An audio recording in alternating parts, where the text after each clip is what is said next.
Bienvenidos, es un gusto que puedan escucharnos y vernos en este nuevo video, es un video especial. Estoy presente en este momento con un buen amigo mío, con mi estimado Jorge Alberto, de cariño le llamamos Beto. Gracias. Una persona que merece toda mi admiración y respeto desde hace muchos años que tengo de conocerlo. Y él nos va a hablar de cómo ha sido su vida con el problema de insuficiencia renal crónica. Sabemos que este es un tema muy importante, muchas personas alrededor del mundo sufren este problema, y si tú o alguien conoce a una persona que esté pasando o luchando con esta enfermedad, este video es para esa persona. Compártelo y ayudemos a otras personas que están en necesidad, y creemos que no hay una mejor manera de poder ayudar a otros que aquellos que han atravesado por el valle de lágrimas y han logrado salir adelante conviviendo con una enfermedad como esta. Y por eso mi estimado Jorge Alberto, que tiene muchas décadas de estar viviendo con este tipo de situaciones, ahora tenemos el privilegio de contar con tu presencia. Gracias, Beto, bienvenido. Sí, muchas gracias, Adolfo. Gracias. Un placer. Para mí es un privilegio poder compartir contigo todas esas experiencias, ¿verdad?, que me ha tocado vivir. Como toda enfermedad crónica, no es difícil, es difícil, de manejar. Se necesita mucho de la parte espiritual, ¿verdad? Eso es principal. Ante todo, quiero dejar eso bien remarcado, que sin la parte espiritual es imposible poder salir adelante con una enfermedad como esta. Gracias, gracias. Entonces, quería preguntarte, Jorge, yo sé que tienes mucho para compartirnos, pero para el público, para que las personas te conozcan, quisiera que nos comentes quién eres, qué edad tienes, a qué te dedicas, para que las personas tengan una idea de tu situación actual en este momento. Cómo no, con mucho gusto.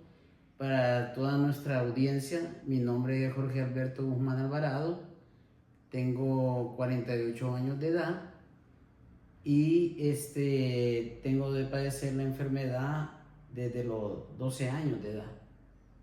Desde los 12 años. Desde los 12 años, Adolfo. ¿Significa cuánto tiempo significa que has? Estamos hablando de 38 años. 38 años. De padecer la enfermedad.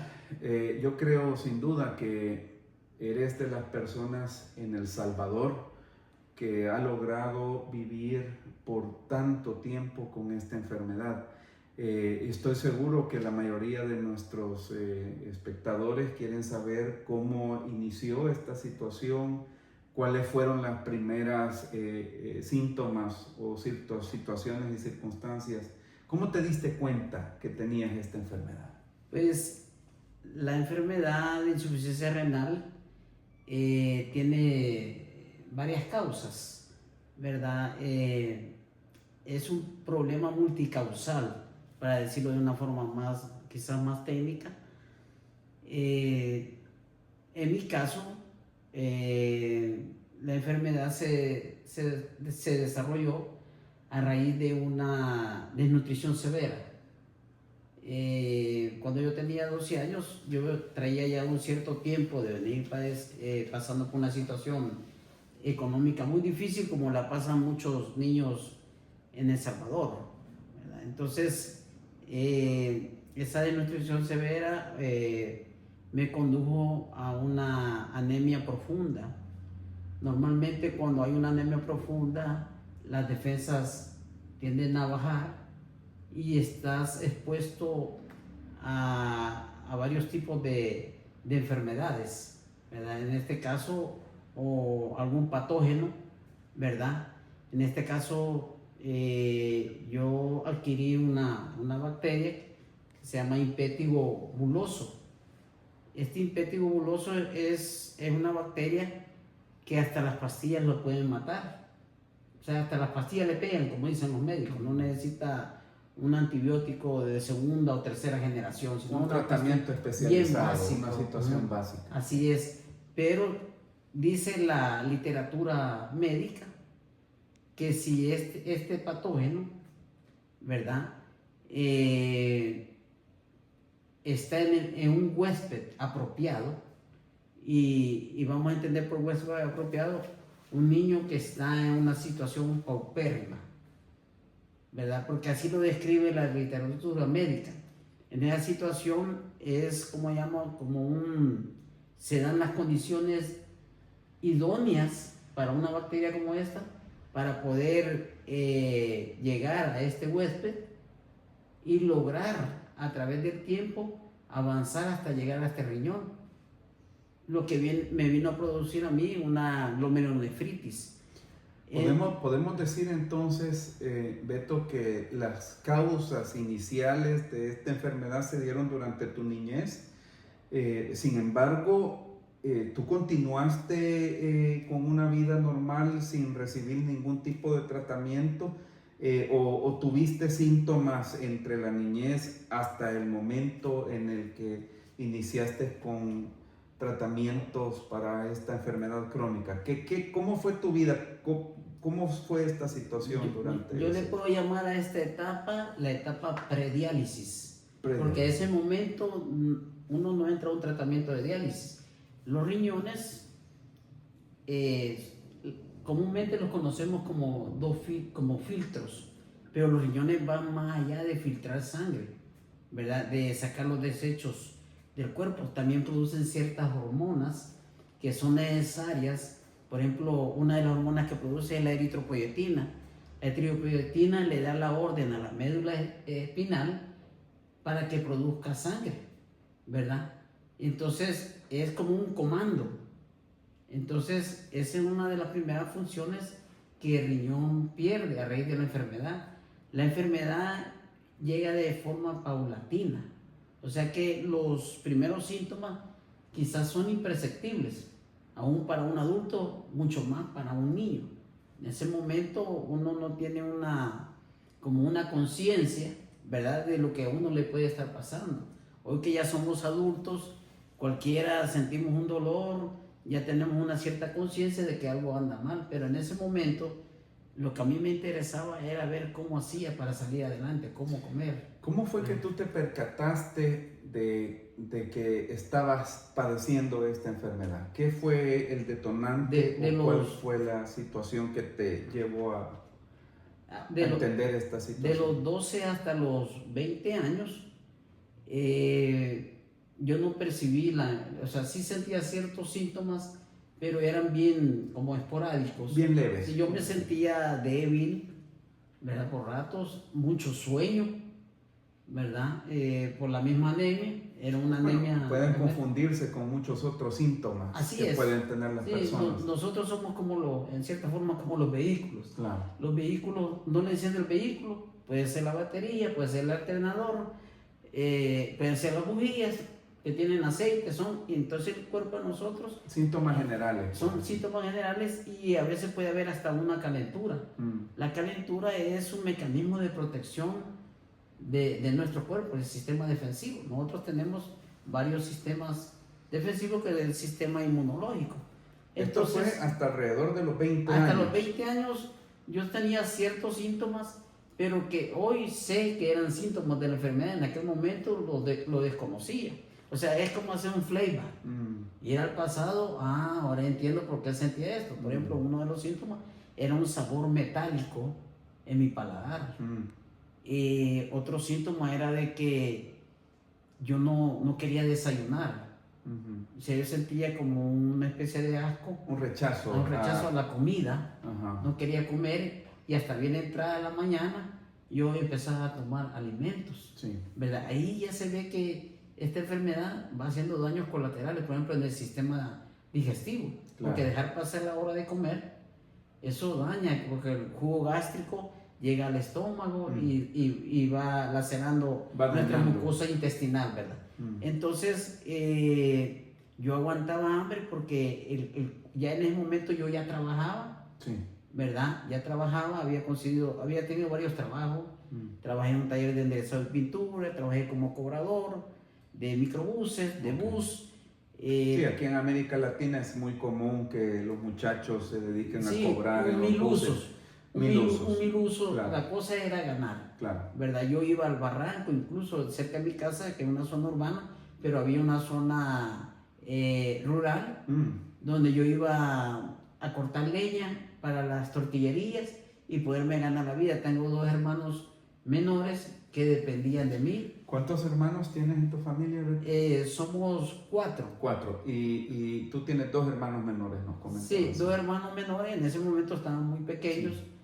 Sí. Mi madre le llegó un tumor maligno y terminó internada en el hospital Rosales por años. ¿Cómo no? En ese momento es donde yo empecé a pasar hambre junto con mis hermanos menores. Entonces, al final mi hermana se la llevó un familiar.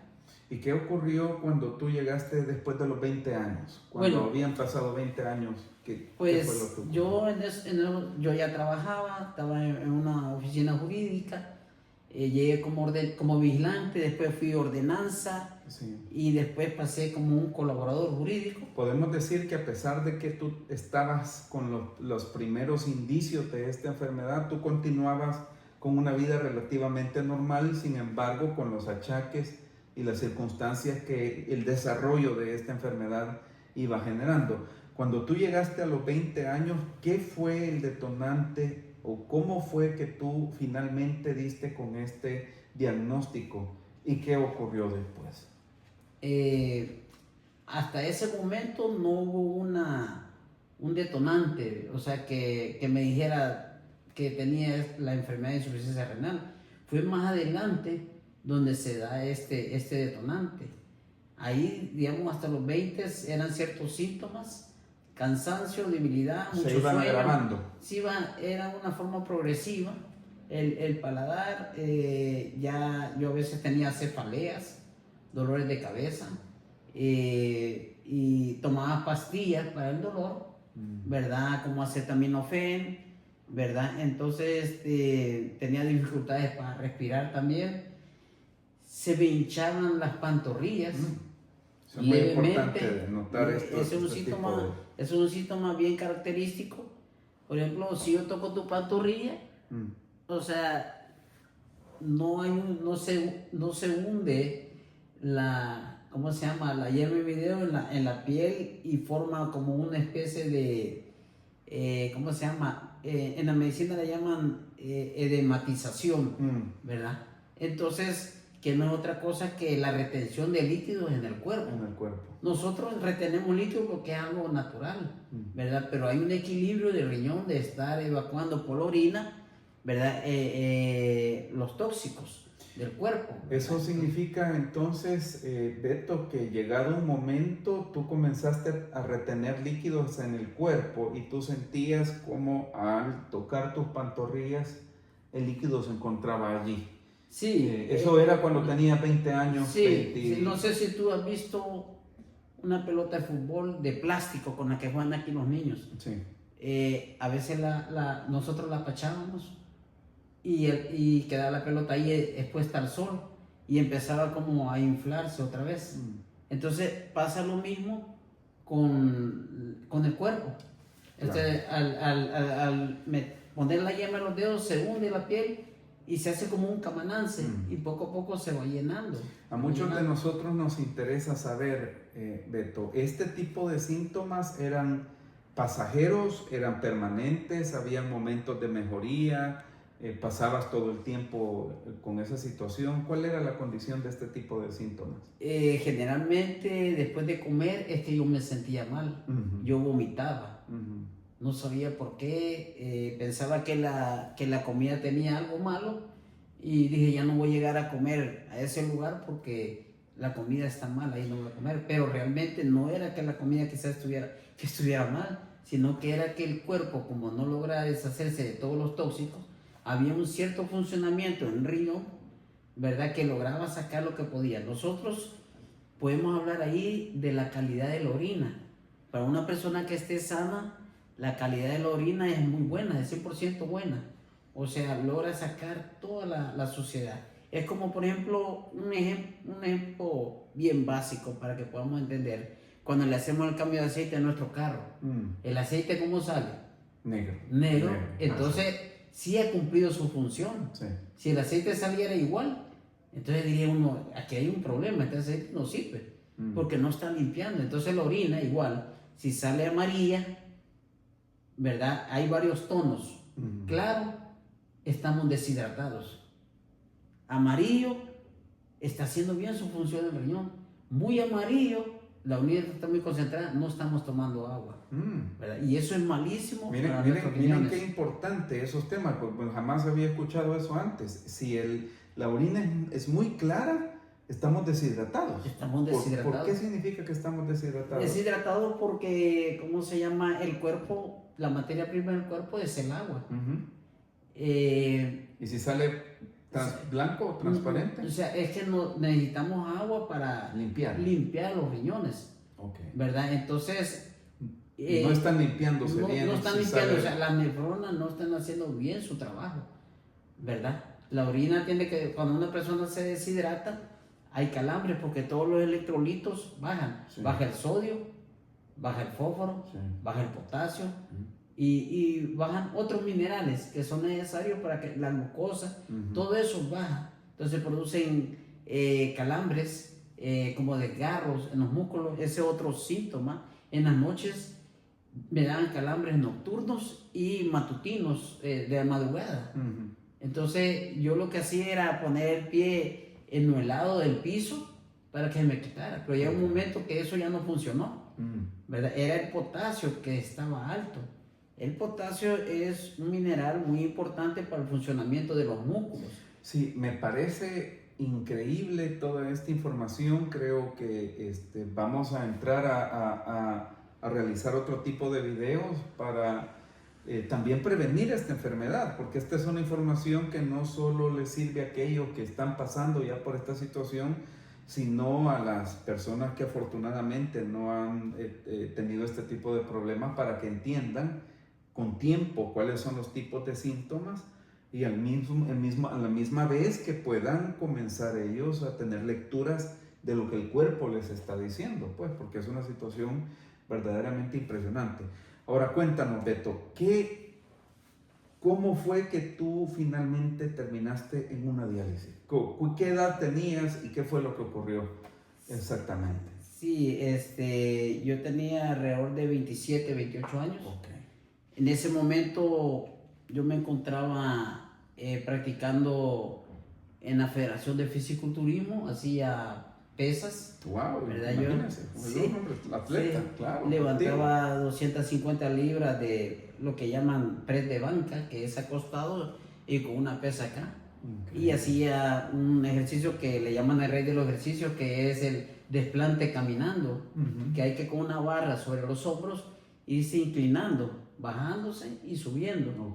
Entonces lo hacía con 160 libras y estaba en la Federación de Natación también, aunque no era miembro de la federación, pero yo participaba ahí, entonces no era un atleta federado y nada. Entonces, a pesar de todos tus achaques, tú siempre has sido una persona muy activa, siempre estuviste, lo cual es impresionante, porque muchos de nosotros a veces nos pasamos quejando o pasamos desmotivados, y tú con toda esa enfermedad que ya traías a cuestas desde décadas atrás, a pesar de eso tú estabas muy activo en natación, fisicoculturismo. ¿Y qué fue lo que ocurrió? Cuéntanos, ¿cómo fue que de repente estabas haciendo ese ejercicio? Estaba haciendo ejercicio. ¿Y qué fue lo que hacía por las tardes fisicoculturismo y por las mañanas de 6 a 7 hacía natación, ¿verdad? Entonces en ese momento había un programa en el hospital que se llamaba Joven Adulto Sano. Entonces estaban haciendo pruebas, ¿verdad?, al que quisiera someterse a los exámenes. Entonces yo, como me venía sintiendo un poco mal, yo dije, me voy a hacer un chequeo. Entonces me hicieron un chequeo, ¿cómo se llama? en Metrocentro habían montado una clínica allí. Metrocentro es un centro comercial allá aquí en San Salvador. Aquí en ¿verdad? San Salvador, así Sí. es. Entonces habían montado ese programa para detectar enfermedades a tiempo, Claro. ¿verdad? Pues yo me sometí a los exámenes, ¿verdad? De sangre, ¿verdad? De orina, ¿verdad? Porque todavía orinaba, o ya no orino. Y entonces el día de la respuesta me llamó el médico, me pasó a un consultorio y me empezó a hacer un montón de preguntas. Sí. O sea, era como un cuestionario, increíble, eran quizás fueron unas 50 preguntas, ¿verdad? Yo pensé que era parte del protocolo hacer eso, pero lo hacen nada más con el que ya tienen, ¿cómo se llama? Sospechas una serias. sospecha bien seria de que tiene una enfermedad crónica. Crónica, así es. Entonces el médico me dijo a mí, como en esos días yo levantaba peso y todo, yo estaba un poco musculoso, Sí. ¿verdad? Y me miraba todavía la piel chapuda, como llamamos aquí en El Salvador, Sí, claro. con color, ¿verdad? Con la hemoglobina. Con una aparente buena condición física. Así es. Entonces, nada hacía presagiar algo malo en mi cuerpo por la forma que tenía, ¿verdad? La complexión física muy saludable, ¿verdad? Entonces, el doctor era un médico internista y me preguntó, ¿se asusta con facilidad? Me dijo. ¿Se enoja con facilidad? Entonces, porque yo no lo sabía en aquel entonces, pero los riñones tienen que ver mucho con manejar el estrés. El riñón es como, yo lo concibo así, el riñón es como un fusible, un carro. Así. Se quema el fusible, pero no se quema el componente. Entonces, ¿cuál es el componente principal? El corazón. Sí. El riñón protege el corazón, los golpes los recibe el riñón. Increíble, increíble. Entonces, la cuestión es de que él me preguntaba si me asustaba con facilidad, si me enojaba con facilidad, si me ponía triste con facilidad, prácticamente si se puede deprimir con facilidad, ¿verdad? Entonces, yo le fui contestando todas las preguntas que me fue haciendo. Él tuvo muchas dudas. Solo quiero dejar interrumpirte un momento, perdón, pero ese símil es sumamente muy importante. Yo creo que deberíamos todos de tomar nota.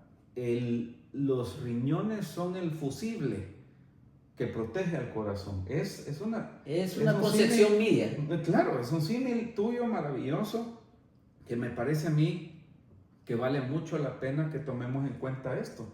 Porque solo la persona que está en este tipo de situaciones puede realmente ilustrarnos. Pero gracias por esa ilustración que nos has dado. Gracias. Fue una serie de cuestionamientos muy, muy interesante. ¿Y en qué terminó esta situación? Pues después de eso el médico me dio 90 pastillas de un medicamento para proteger el riñón. Repito, él era un médico internista, no era un nefrólogo. Entonces yo empecé a tomarme las pastillas que me dejó. Creo que eran una cada 12 horas. Pero de repente yo me empecé a sentir, pero mal. Ahí sí me sentí mal. Dije yo, en vez de mejorar con las pastillas, yo empecé a sentir una gran aflicción en mi pecho, una angustia como que me iba a morir. Claro. Entonces me asusté, pues. Claro. Y entonces tengo un vecino que en paz descanse, el señor José Vasconcelos, un vecino muy buena persona, de grata recordación. Qué bueno. Él me dijo, yo le consulté, don Chepito, porque es el diminutivo de José. Le dije, mira, don Chepito, fíjese que yo siento una gran angustia en el pecho, me siento, pero no tengo ningún problema, me siento así, le digo.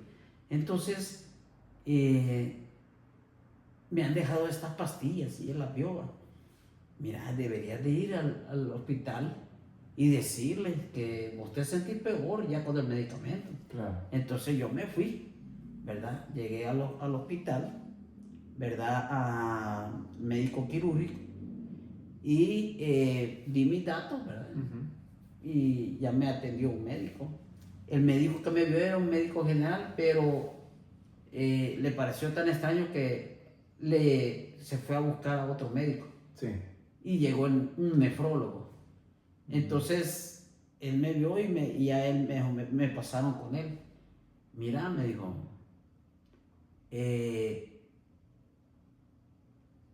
yo te veo físicamente, te ves bien, me dijo, pero no estás bien, me dijo.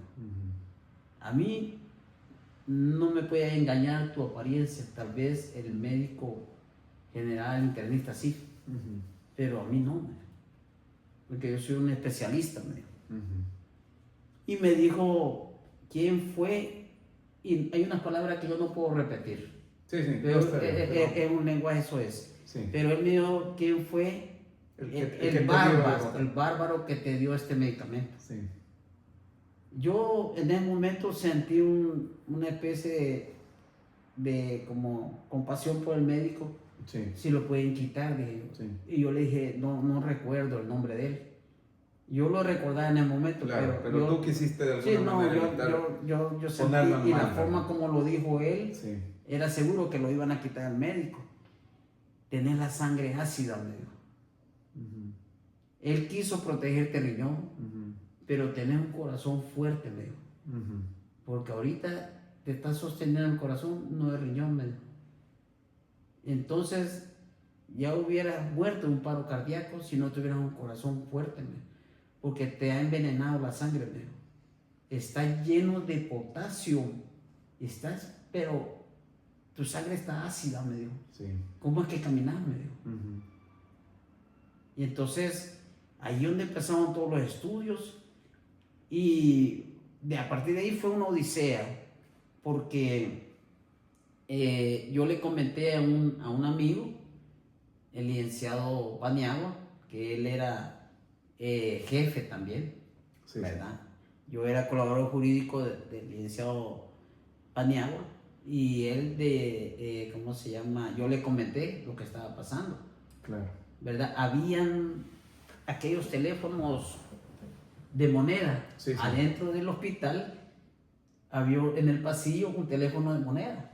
Moneda de a 10, de Colón. Entonces yo me comuniqué con él, me comuniqué con otro amigo y me subieron a una ambulancia y me llevaron a otro hospital, al hospital de la Matepec. Sí. Y ahí empezó, ellos me tomaron un examen que se llama una ultrasonografía de riñón. Me acostaron sobre una cama a base de metal y procedieron a ponerme una sustancia como gelatina. Sí, para y poder con el hacer escáner. ¿Cuáles fueron los resultados? ¿Qué arrojaron estos resultados? La enfermera que me lo hizo no Sí. tuvo que hablar. Sí. No sé si era enfermera o era otra especialidad, pero ella cuando pasó el escáner sobre el lado derecho, cerró los ojos en señal de desaprobación o de una noticia fuerte para ella, porque era una persona bien joven, sí. ¿verdad? Entonces en ese momento, y me lo pasó al lado izquierdo, y la máquina imprimió.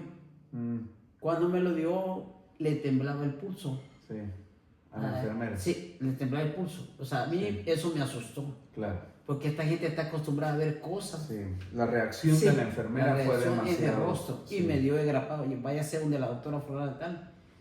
Y iba agrapada la resolución. Sí. Vine yo la abrí. Dije, yo no soporté que el médico me dijera. Entonces yo la abrí. Le quité la grapa con las uñas. Sí. Y lo vi. Yo me senté, ¿vale? Sí. Y estaba una muchacha a la par. Yo me senté a ver el resultado. Y decía insuficiencia crónica bilateral terminal irreversible. Ese fue como un baldazo. Ese es el diagnóstico. Sí, fue una cosa. O sea, la pregunta que alguna vez todos nos hemos hecho. ¿Y de qué voy a morir? Sí. O cuándo voy a morir. A veces uno puede preguntar cosas como esa, uno solo. Claro, todo el tiempo. En ese momento pasó eso. por mi mente, ¿verdad? Yo dije, esto es como una sentencia de muerte. Se me heló el cuerpo. Sí. La muchacha que está a la par no pudo evitar ver mi reacción y la muchacha se puso a llorar. Sí. Y no la conocía, pero ella lloró y me dijo, ¿y qué va a hacer? Me dijo, confiar en Dios. Amén. No puedo. Sí. No podía hacer otra cosa. Porque humanamente es una noticia devastadora, ¿verdad? Cualquier enfermedad es una noticia que hasta el más fresco, como podemos decir, lo desestabiliza. O sea, en ese momento uno olvida su nombre, todo pasa a un segundo plano. O sea, cualquier cosa, los estudios, problemas, situaciones financieras, todo se hace chiquito, sí. Todo se hace pequeño y solo está uno y Dios. Y esa enfermedad que está ahí, que uno desea que sea una pesadilla, porque yo me acostaba y deseaba, fue una pesadilla, pero ya después no, si tenés la enfermedad. O sea, hay una etapa de resistencia, de no aceptar aquello. De negación. De negación. La etapa de negación en la que uno no quiere aceptar. Me recuerda mucho, brevemente, cuando murió mi madre. Yo tenía 15 años y recuerdo que pasé por esa etapa de negación, de no querer aceptar esa realidad. También por una enfermedad desgarradora como lo es el cáncer. Pero sé que muchas personas que están viendo esta video, es para ustedes que estamos haciendo esto. Las situaciones duras las han pasado todos y mi querido amigo acá nos está compartiendo esta situación muy íntima, muy personal, con el propósito de ayudarle a usted que lo necesita. Si usted ha sido una de las personas que ha recibido este tipo de noticias, no ha sido la única, pero es una situación complicada que la vida de Jorge Alberto nos demuestra que a pesar de eso se puede seguir adelante. Entiendo, Jorge, lamentablemente el tiempo se nos va tan rápido, es una situación tan impresionante, pero durante esta etapa de negación, ¿qué fue lo que tú hiciste como todo humano? ¿Decidiste someterte inmediatamente al tratamiento? ¿No quisiste saber nada al respecto? ¿Qué fue lo que hiciste concretamente antes de que terminemos el video? Voy a explicarlo con una anécdota. En el momento que me dieron la noticia, el médico que yo tenía que buscar era adentro del hospital Amatepec. Pero yo me sentía tan mal que me salí del hospital, abordé un bus, estaba haciendo mucho calor, pero yo iba helado de mi cuerpo. Y me fui al hospital de Ilopango. No el que vemos ahora, era como una mini clínica pequeña. Y fui yo allá a buscar a la doctora. Cuando que me habían dicho que ahí estaba en Amatepec. O sea, estaba tan mal anímicamente que eso fue el viaje más largo. Los minutos se cuentan por horas en una situación como esa. Y fui, cuando llegué preguntando por el nombre de la doctora ahí en la unidad de salud de Ilopango, la muchacha me dijo, le han dado una mala noticia, ¿verdad? Me dijo. O sea, ella notaba, está puro papel, me dijo. Está puro papel, pero esa doctora está allá donde le dieron el resultado. Entonces, al final, ya me canalizaron venas, empecé a ver lo duro que es la vida del paciente. Porque me dijeron, le vamos a hacer un examen, usted va a poner sus muñecas, se llama examen de gases arteriales.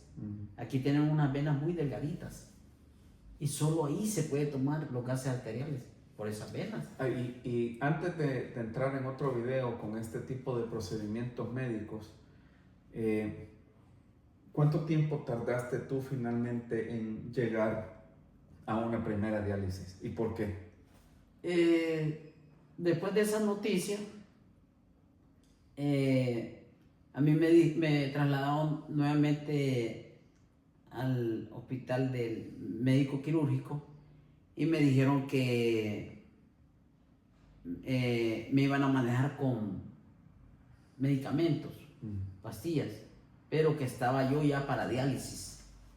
Entonces me señalaron una fecha, ya me habían tomado ultra, miraban que los riñones estaban trabajando a un nivel muy bajo. ¿Por qué evadías tú la diálisis? ¿Qué implica entrar en diálisis? ¿Por qué tú no querías entrar? Yo no quería entrar en diálisis porque primero, es que con los días que pasé dentro del hospital de Matepec, ya viví un mini calvario. Sí. Y entonces yo sabía que me dijeron, lo vamos a meter a sala de operaciones. Y le hacen un montón de preguntas y lo hacen firmar un documento donde le dicen las 1000 maneras de morir. Sí.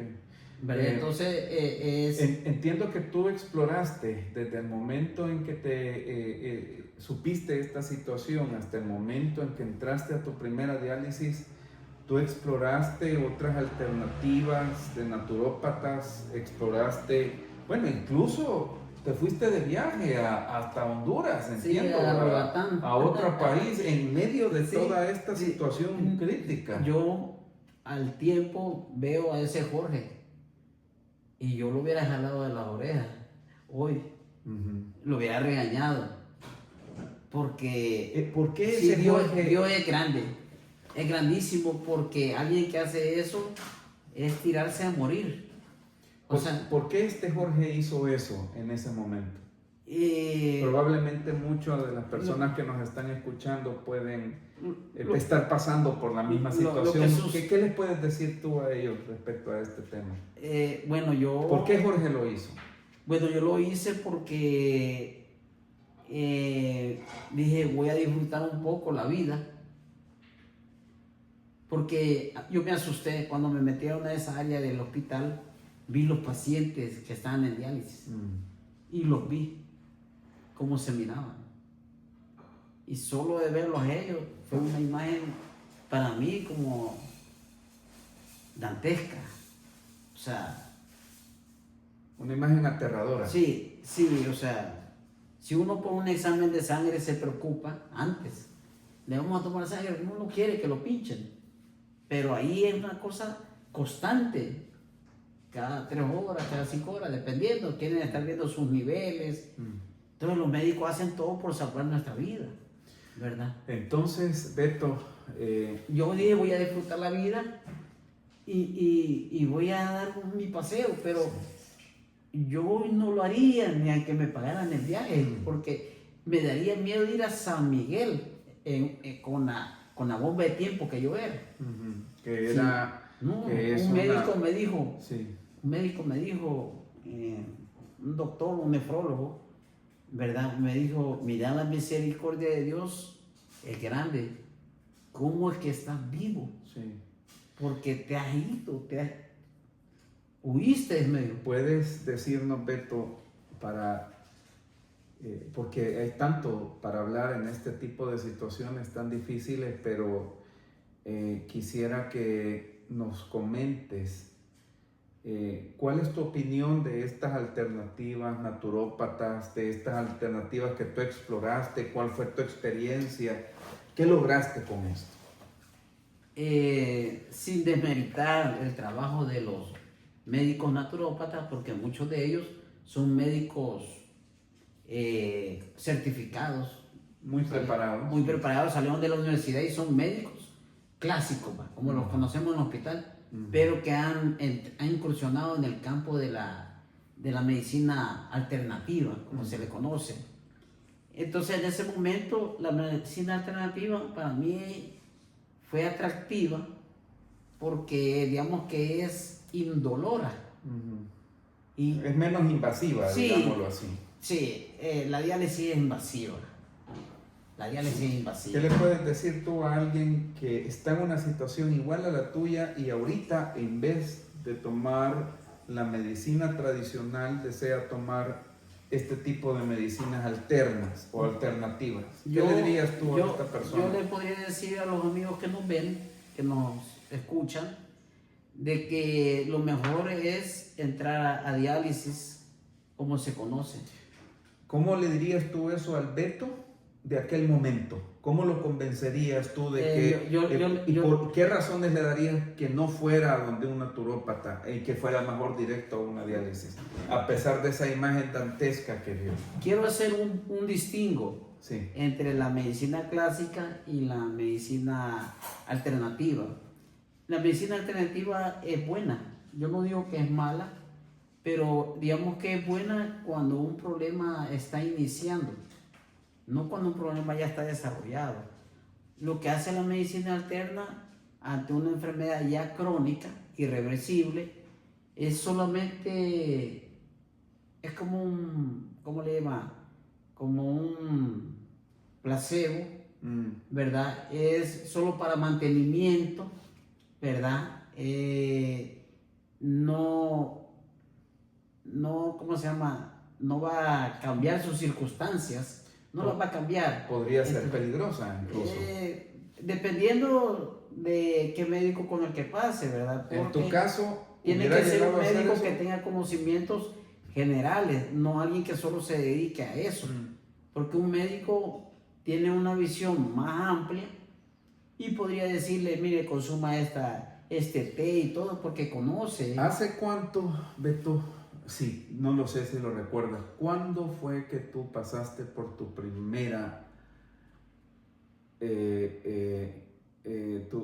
por tu primer proceso de diálisis? Después que yo agoté la medicina alternativa, ¿habrán pasado varios meses? Sí, pasaron varios meses. ¿Cuánto tiempo pasó desde el diagnóstico formal? Menos de un año, menos de un año. Fueron meses donde yo haciendo una función, porque yo ya me desempeñaba como juez ejecutor en esos días, había pasado el examen de la corte, siendo bachiller pasé el examen, me juramentaron y todo, me dieron mis sellos, y en ese momento traigo esto a colación porque haciendo esa función es como yo recibí mi primera diálisis.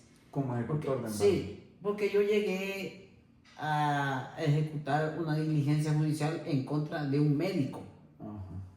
Entonces yo llegué a ejecutar esa orden y este médico tenía un problema económico con un banco y yo terminé asesorándolo, ¿verdad? Para que él pudiera salir de ese problema, le pagó al banco y todo, pero se creó una amistad. Entonces él, en forma de agradecimiento, él le habló a un médico, al hospital Pro Familia, te quiero presentar a un amigo, quiero mostrarte unos exámenes. Y entonces me llevó en su automóvil y me presentó al médico y él vio los exámenes y el médico le dijo, ¿quién tiene estos valores? Él dice, no puede ser, no puede ser que con esos valores, ¿cómo camina? Él está ya para diálisis, hay que meterlo a diálisis. Le hablaron a un doctor del Seguro Social, del MECU, y le dieron ahí cierta información mía, y él mismo me fue a meter al hospital. Hoy sí, dije yo. Y yo me sentía bien mal también, ya me sentía súper mal. Y entonces dije, hoy sí, yo firmé los papeles para que me pusieran el catéter. La diálisis se realiza a través de un catéter blando, aunque hay un catéter rígido también que creo que en los hospitales nacionales todavía usan ese catéter. ¿Y cuál fue el resultado después de esta diálisis? La primera diálisis salió un líquido con sangre de mi cuerpo y yo pensé que con esa diálisis yo ya estaba curado y me iba a ir. La cosa es que me introdujeron un líquido dialítico en mi peritoneo, ¿verdad? El peritoneo es una membrana que tenemos nosotros que protege todos nuestros órganos y tiene esa capacidad de recolectar los tóxicos, ¿verdad? Entonces el catéter lo introducen ahí, lo ponen ahí, ¿verdad? Quirúrgicamente, por supuesto, ¿verdad? Hay dos formas de hacerlo, ¿verdad? Una es por cirugía con video y todo, ¿verdad? Y hay otra que le llaman percutáneo, que solo le anestesian acá. Se puede hacer de las dos formas, ¿verdad? Entonces a mí me pasaron al quirófano y me pusieron el catéter y me empezaron a dializar. La primera diálisis fue una cosa horrible porque son 2 litros de diálisis que introducen a nuestro peritoneo, a nuestro abdomen, y uno siente que no puede respirar. No puede respirar. Yo ahorita aquí ando más de 2 litros y yo respiro y ya me adapté. Pero no respiro el 100% porque los pulmones cuando respiran se dilatan. Entonces, pero como está el líquido ahí, no pueden dilatarse a la capacidad que ellos se deberían de dilatar. Lamentablemente el tiempo ya nos está absorbiendo, Beto. Quiero agradecerte infinitamente por esta entrevista que me has permitido hacerte. Quiero que nos digas, esto fue cuando tú tenías 27 años, ahora tienes 48, entiendo Sí. que vas a cumplir 49 años, Sí. estamos hablando de más de 21 años, Sí. de estar desde la primera vez que iniciaste con este diálisis hasta hoy. ¿Quién es Jorge Alberto este día? ¿Qué haces? ¿Cuáles son tus metas? ¿Cómo está tu estilo de vida al día de hoy? Pues en el transcurso de estas 2 décadas en diálisis, aprendí muchas cosas, ¿verdad? Cómo cuidarme. Pero yo siempre fui una persona como cualquier otro joven en el momento que quiere cumplir sus metas, sus sueños, y soy un testarudo en el buen sentido de la palabra, que cuando me interesa algo, solo que esté yo ingresado en una cama de hospital, me pueden detener. Entonces yo siempre tenía mis metas, ¿verdad? Marcadas, y cuando se dio la oportunidad de pasar este tratamiento ambulatorio, porque ese sería otro tema, hay varios tipos de tratamientos dialíticos. Yo no pude seguir estudiando porque yo tenía diálisis, entraba lunes y salía sábado, entraba martes, salía domingo, y así sucesivamente, ¿verdad? Y era imposible poder estudiar. Claro. Entonces, con el inicio de la enfermedad, yo me pasaba una semana en el hospital y otra semana afuera. Sí. Y así. Entonces, era imposible estudiar, pero actualmente yo estoy estudiando en la universidad. Llevo 25 materias cursadas. Es media carrera. Es media carrera. Tú estás estudiando Derecho ahorita. Derecho. Tú vas a ser abogado. Así de es. la República, si Dios lo permite. Así es. Entonces, son 5 materias que he llevado por ciclo. Ahorita introduje otras 5 materias y con eso yo estaría llegando a las 30 materias. Sí. La experiencia en la calle me ha ayudado mucho, ¿verdad? Me ha facilitado para... Podemos decir, entiendo también, Jorge, de que tú has tenido tu fe, que te ha permitido mantenerte luchando por la vida. Ahora eres un amante de la vida, del tiempo, eres una persona feliz, y entiendo que tu fe te ha ayudado mucho a poder salir adelante con todo este tipo de situaciones. Así es. Esa fe ha sido refrendada por el respaldo de Dios. Hay otro tema que más adelante lo podríamos tocar, y claro, es el tema de los comas. Yo he tenido 2 comas, 2 veces he estado ventilado y entubado.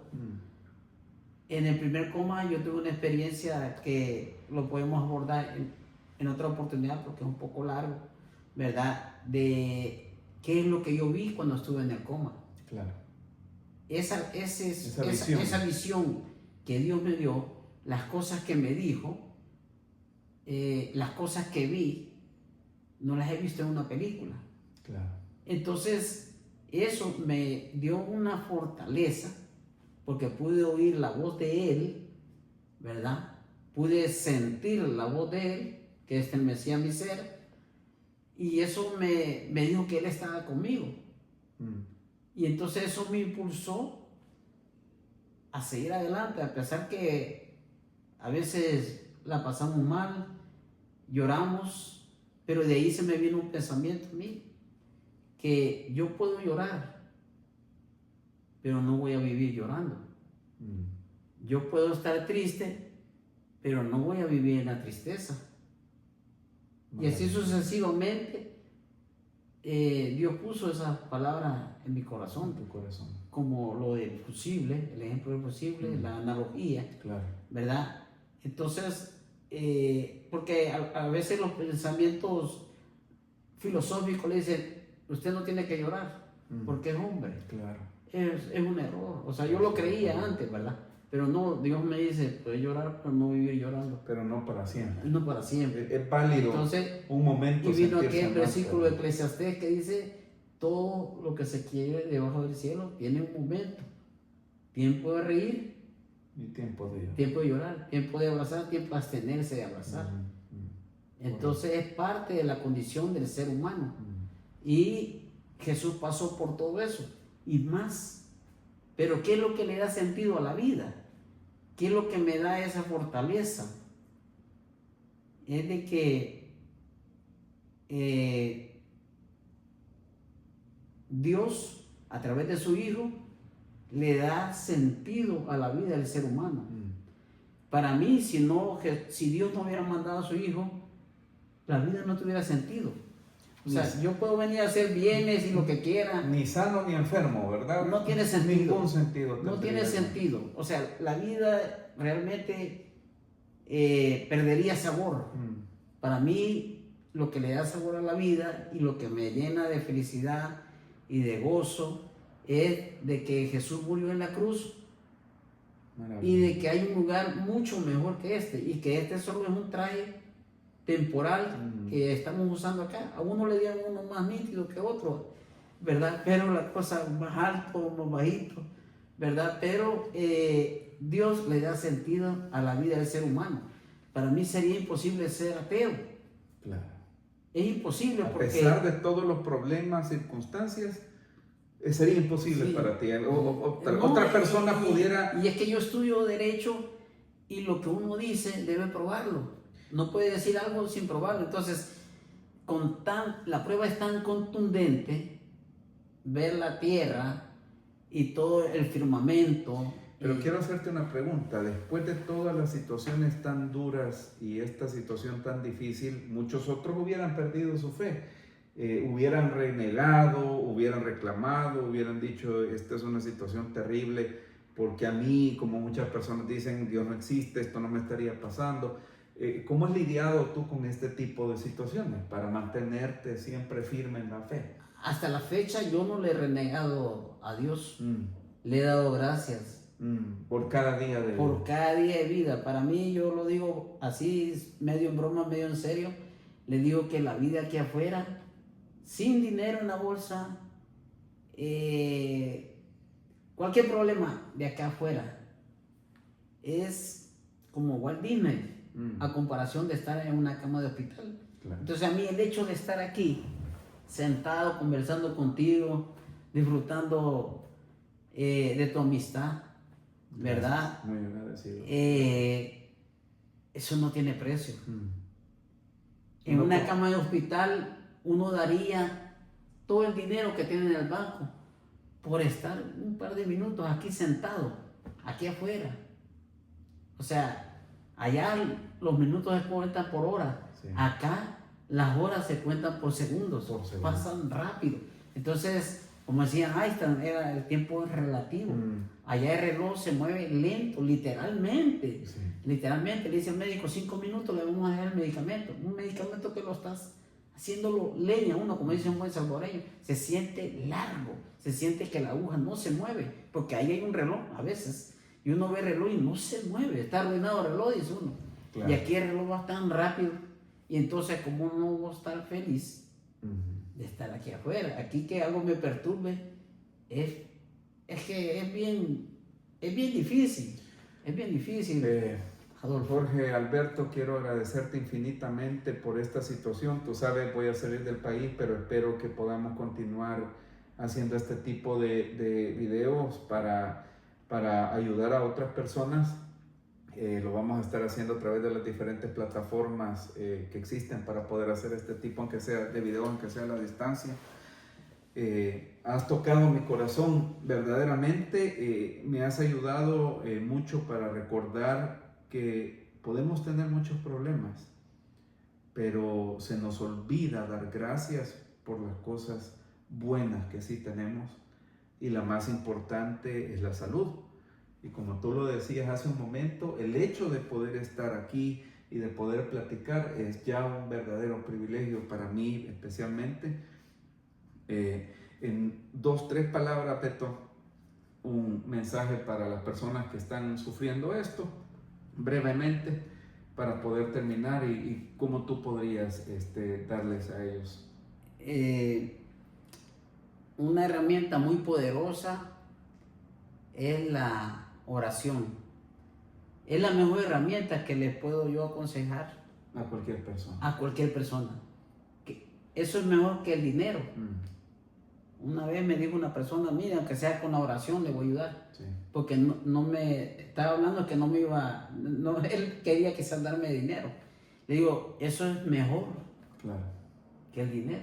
Así es. Una oración vale más que todo eso. Entonces es la oración y saber de que hay que buscarle un propósito a nuestra vida. Por ejemplo, Dios me ha ido mostrando, hay que preguntarle qué propósito.